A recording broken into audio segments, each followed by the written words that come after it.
המחקר שלי בעיקר עוסק, או האובססיה שלי היא להבין איך אנזימים נוצרים בתהליך אבולוציוני הדרגתי, תהליך שהוא מבוסס בעצם על טעויות מקריות. מדע ננו הוא מדע שעוסק בחומרים בממדים קטנים מאוד, בין מולקולה בודדת לחומר מקרוסקופי. מיינתי לראשונה את המגילות, כי עד אז התייחסו למגילות כמו איזה משמש כזה. לכל אדריכל יש את הבניינים המוצלחים והבניינים הלא מוצלחים שלו. עכשיו, אם המאזן של הבניינים הראשונים גבוה, אז הוא נחשב לאדריכל טוב. והשאלה היא לא מהו אדריכל טוב, אלא מהו בניין טוב. כל דור ודור צריך לפרש מחדש את הטקסטים הקלאסיים שלו, את המקורות. אני תמיד האמנתי שהמדע צריך לחקר לשמו, אבל הוא גם צריך להיות כלי שישמש אותנו לטובת האנושות. הכיוון של התרופות היה כיוון שקסם לי ביותר. כל הדבר הזה שמחבר את הגוף והנפש, זאת החוויה שמעניינת אותי, וזאת חוויה שאני מאמינה שככל שנבין אותה יותר או ניישם אותה יותר, אנחנו נוכל ליצור עולם טוב יותר. תכנון ערים זה שילוב של תרבות, ארכיטקטורה, חברה, כלכלה, והחיבור שלהם הוא בעצם העשייה שלנו, שמובילה את העיר, את המקום, את הארץ, למקום טוב יותר. חוקר צעיר צריך לנסות לממש את החלומות שלו.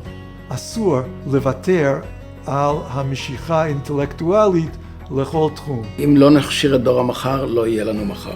ובחברה עתירת טכנולוגיה כמו מדינת ישראל, אנחנו לא יכולים לוותר על ההוראה של דור צעיר. וזה מקור אדיר לסיפור, שתרמתי לחנך דור של מדענים.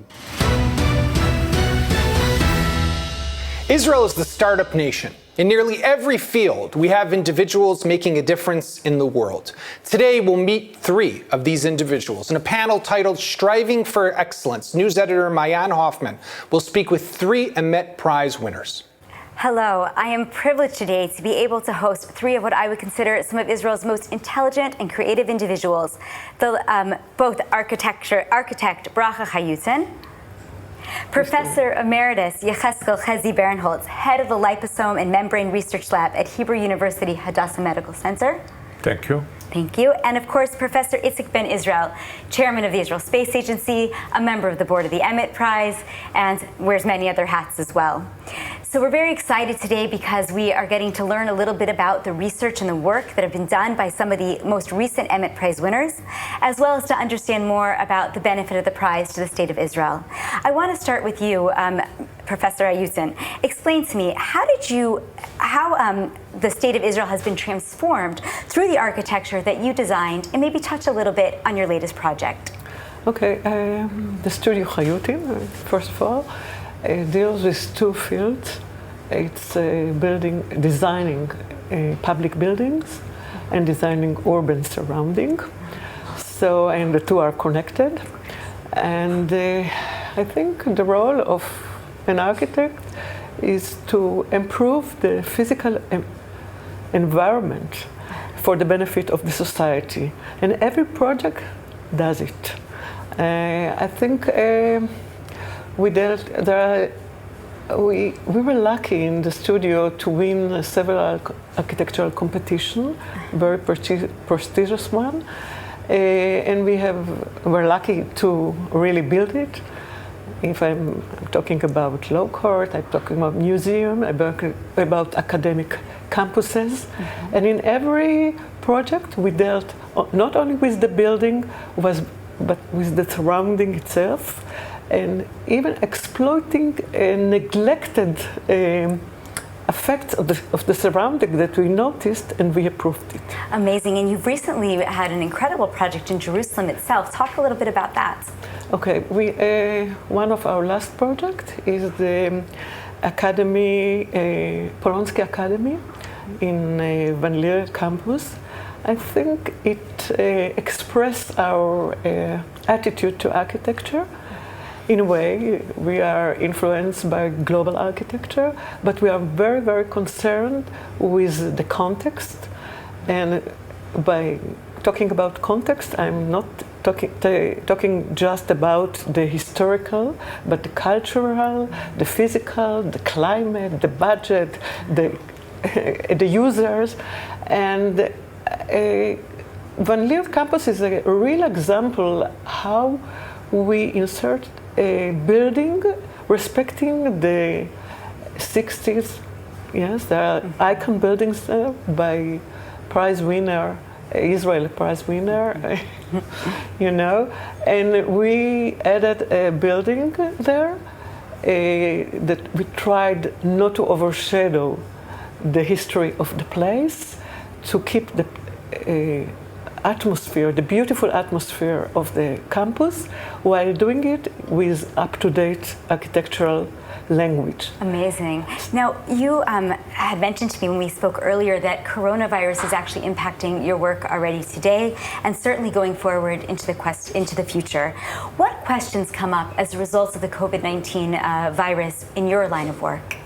I think it reframed question about the city and about urbanization. Till now, as architects, we advocated increasing density of cities as a factor of creating opportunities, economic, cultural, for the population of the city. But there is a theory of planning a city which is called the 15 minutes city. This theory says that if you live in a city, you must exploit facilities of the city within 15 minutes walk. And right now, I'm living in Tel Aviv, and it didn't work like this in the pandemic. So I think there will be another thought of the structure of the urban fabric, the spread of educational, economical, open space facilities, so that it will be enriched of the dwelling. It will be a lot of changes. What will be about office building if we start working from home? What will be the apartment? If we need greenery, we need an outdoor space in our apartment. We need a suitable room, maybe closed for working. You used to work outside. A lot of things like this. Right, a lot is definitely going to change. Amazing. Now I want to turn it over to you for a moment, Professor Barenholz. You won the Emet Prize this year in 2020. Tell us a little bit about the nature of your work and why you think you won. That's, you have to ask Isik, but nature of my work is, actually I'm trying to deal with what we call precision medicine.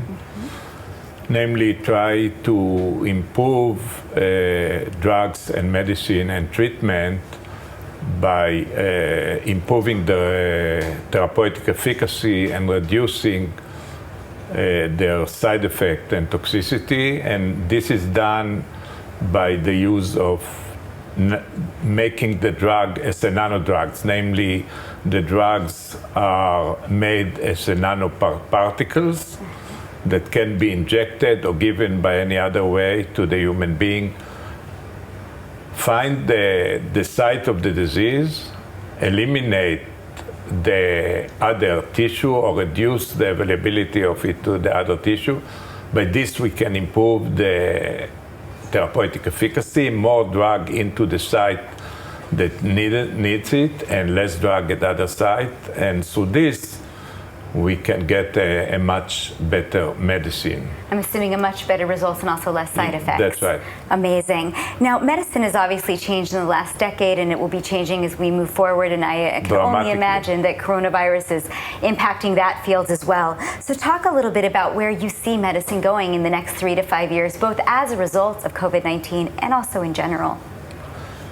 You know, in a way, I had to get a lecture, I think it was April 1st, I remember it, to international audience about the corona crisis, and when I went through all the stuff that was known by then, and now we know so much more, it was obvious that we are part of the largest clinical trial in the world, the largest social trial in the world, and the larger cultural trial in the world, and you name it. Everything that we face is a big, big trial that all of us take part of it. And the outcome of it are really far from being clear, and our ability to manipulate it is not very large, but there is a way, and if we do it or not, we'll see at the end what will be the results. But amazing. So I do want to make sure we have time to speak to you, Professor Itzik Ben Israel. Now, you have many hats that you wear, among them being chair on the board of the Emet Prize. Talk a little bit about how you make your selections on the Emet Prize and why that impacts the thread of the State of Israel. Well, what we do at the board is, first of all, selecting new 5 areas every year. It's not constant, this. And then we select the right judges, the right referees. Because it's the real wisdom is to select the right ones. We prefer usually those who already got either Israel Prize or Emet Prize, or sometimes even Nobel Prize in Israel. And then everything is done like, the way we do academic work. No foreign considerations or something like this. Unlike the government, no politics playing into the decisions. Without any politics, without anything. It's choosing the right referees and the right subjects. And then sometimes there are some discussions, and the referees cannot agree between themselves. Then we have to help them, maybe. But it happens seldom, not very often. Amazing. Now, I guess the tagline for the Emet Prize is striving for excellence. And as we conclude this panel, I really wanted to go around and ask each of you to help define that term. What does it mean, striving for excellence? Well, if I'm looking at the way the studio work, it takes few works, few projects, and we are trying to invest our best effort in every project. We are trying to forget previous project and to reach in a fresh attitude to the next one, to really ask up-to-date question so it will be relevant and to excel. Amazing. And what about you? How do you define striving for excellence? So I'm really, I'm dealing with what we call applied science. And in applied science, excellency means a combination of good, very good basic science, that you really get the tools that you can apply it and make something that will be beneficial to humanity, basically. And I think, from my perspective, the bottom line, or really what I'm looking for, is at the end, I'll get something that can help people to do better in their life in terms of their health. Amazing. And that's really the main thing, my focus is. And if I believe that, it's not for this sake, I think I really try to go away from this and go back and focus on the things that really I believe will have some impact. And not always we succeed. The rate of failure is huge. Right, but we're striving for the excellence. Yeah. And it definitely is true today that with regards to health, that is more important than ever. I think we've all learned in the last 7 months. Definitely. The world effort today, the scientific world effort today, in the term of trying to fight against the corona crisis, whatever it is, it never have been such an effort and such an interaction between the scientists all over the world. It's just amazing. Amazing. Yeah. Well, thank you so much, Bracha, for being here. Thank you so much, Itzik, and thank you so much also to you. It's been very interesting, and I hope we have a great day. Thank you. Thank you very much.